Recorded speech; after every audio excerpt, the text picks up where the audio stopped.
мүмкіндігі шектеулі балаларға және ата-аналары мүмкіндігі шектеулі балаларға 40 балаға осындай шара ұйымдастырып жатыр. Оның спонсорлық көмек ретінде Муксимов Александр Сергеевич қолдау көрсетіп, бүгінгі таңда дастархан жасаймыз деп отыр 40 балаға, және сыйлықтарымыз бар.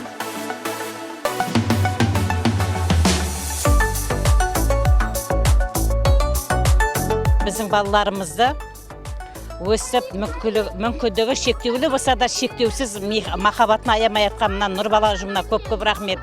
Әрбір отбасыда балдары ауырмасын, балдардың денсаулығы мықты болсын. Осы балдарды әрқашан осы қуантып жүрген әрбір азаматтың, осы мереке ұйымдастырушылардың, мереке қатысушылардың барлықтарына үлкен рахметімді айтамын.